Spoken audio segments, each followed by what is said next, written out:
네,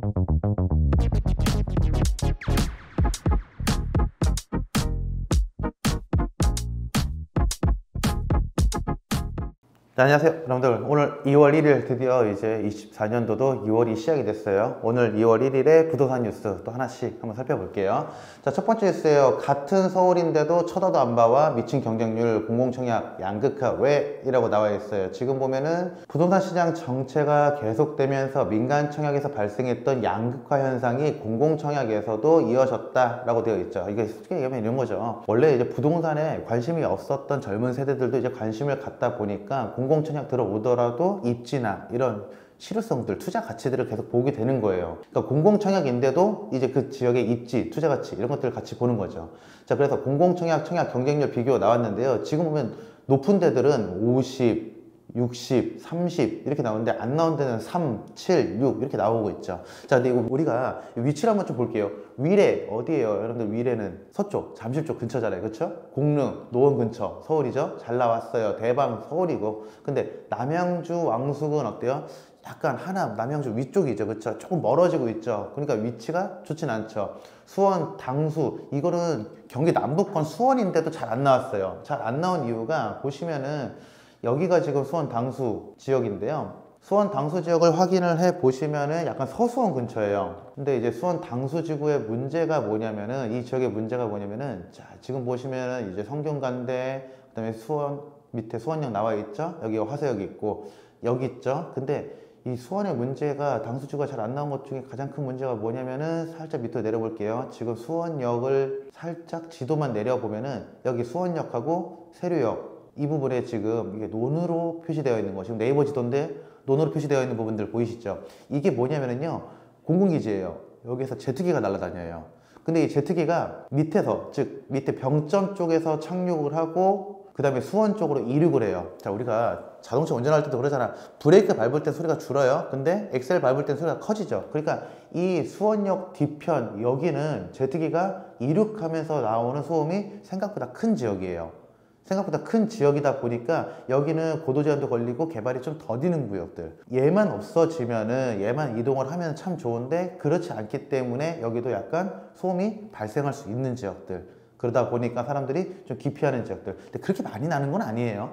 오히려 여기 호매실 쪽 하면서 신분정서 연장 이벤트들, 그런 호재들도 많긴 한데 그래도 여기는 많이 좀 떨어지고 있죠. 그 다음에 마곡, 위례 괜찮고, 근데 또 서쪽, 부천, 그 다음에 위에 고양 또 안 좋고, 동탄 내려가면 좀 괜찮고. 자, 약간 당수지구를 좀 제외하면은 이렇게 보시면 돼요. 자, 서울을 기점으로 밑으로는 괜찮죠. 위로는 좀 별로죠. 서울을 기점으로 해서 경기도권에서 위에는 조금 안 좋아. 근데 밑에는 좀 괜찮아. 이게 다 뭐예요? 입지 보고 간다 이 얘기예요. 생각을 해봐요. 기업들 어디에 와 있어요? 기업들이 어디 와 있어요? 아래쪽에 내려와 있죠. 위쪽은 거의 없단 말이야. 직주 근접을 본다는 얘기죠. 당연히 신혼부부든 공공청약이든 한창 일할 나이에 사람들이 들어오는 지역들, 그런 곳인데 직장에서 멀어지면은 굳이 또 안 들어간다 이렇게 보시면 되겠죠.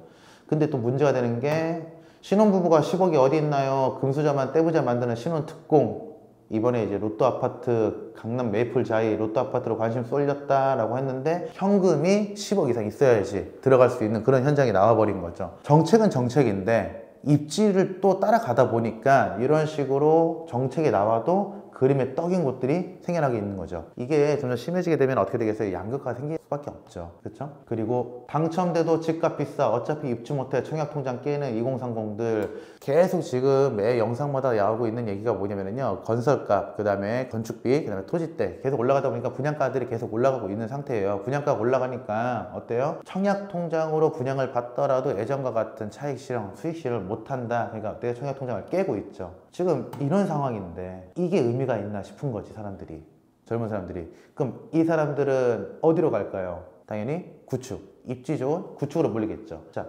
그리고 또 어디로 가요? 임대로 가겠죠. 근데 하나 더 볼게요. 오늘 나온 뉴스예요. 재건축 높이 할수록 임대주택, 도로 등 공공기여 더 늘려야 된다. 요새 많이 나오고 있는 분양 컨셉이 하나 있어요. 뭐냐면은 10년 민간 임대 공공분양. 이게 뭐예요?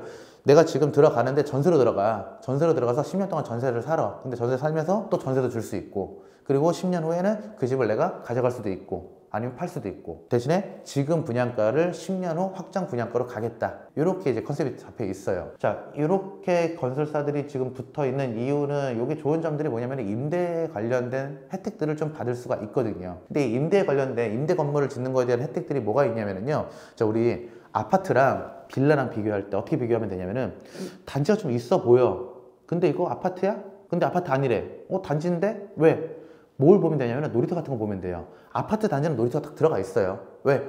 정해놨어. 아파트는 공동세대에 놀이터 같은 거 넣어라. 빌라 없어. 민간임대 마찬가지예요. 없어. 뭐가 없어요? 그런 공공시설, 이런 것들을 없애도 되는, 커뮤니티는 만들게 되는데, 이제 이 단지 안에 커뮤니티만 중요한 게 아니라 주변에 세대가 많이 들어오게 되면 도로 교통체증이 생길 거 아니에요. 그러면 이제 도로 교통체증 유발금이라는 것도 들어가야 되고, 세대가 많으면 학교도 지어야 되고 공원도 지어야 되고, 이런 식으로 정부에 좀 줘야 되는 것들이 있어요. 근데 공공임대, 민간임대들은 그게 없어도 되거든. 그러다 보니까 건축비들이 좀 싸게 들어가요. 그러니까 이게 좀 많이 늘어나게 되는데, 이게 많이 들어가면 뭐가 문제가 돼요? 도로도 확충 안 해주고 학교도 없는데 세대만 늘어나는 거야. 그럼 어떻게? 당연히 그 지역의 생활 인프라가 안 좋아지는 거죠. 그래서 더 늘려라, 이런 식으로 이야기가 나온 거죠.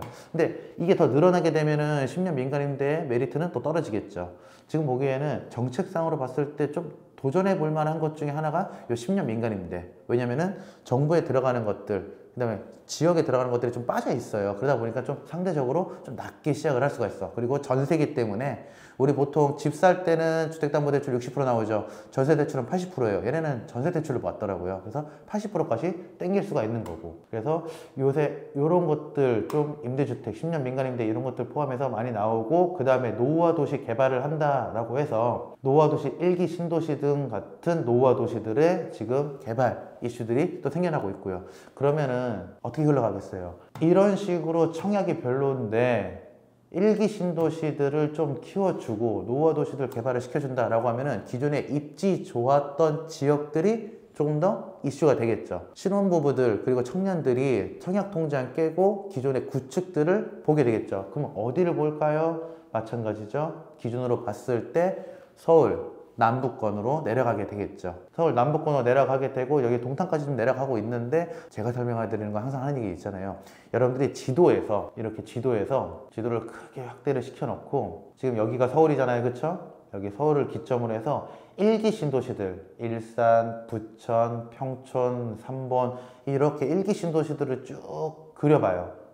1기 신도시를 쭉 그려서 거기서만 안 벗어나면 된다 이거야. 이거 이상으로 넘어가지만 않으면 되는 거야. 거기서도 지금 이 원에서 봤을 때 어떻게 봐요? 반, 즉 한강 밑으로 부천, 광명, 안양, 과천, 성남 이렇게 보면 되죠. 그러면은 솔직히 말해서 실패할 부동산 투자는 아니다. 물론 여기서도 정말 괜찮은 지역도 있고 아닌 지역도 있고 할 텐데, 그래도 여기서 벗어나는 것보다는 훨씬 더 성공 확률이 높다는 거. 생활 인프라도 그렇고, 그 다음에 미래적인 투자 가치로도 그렇고. 아시겠죠? 자, 오늘도 그렇게 부동산 뉴스가 좋은 건 없어요. 여러분들 계속 집값이 오른다라는 시그널만 계속 보내고 있어요. 그리고 집값이 떨어진다라는 시그널들은 건설사들이 힘들어진다, 이쪽 시그널인데, 건설사들이 힘들어지면 어차피 집이 없어요. 건설사들이 집을 못 지어버리니까. 그럼 당연히 집값이 오른다는 시그널로 생각을 하셔야겠죠. 자, 오늘의 뉴스는 여기까지. 감사합니다.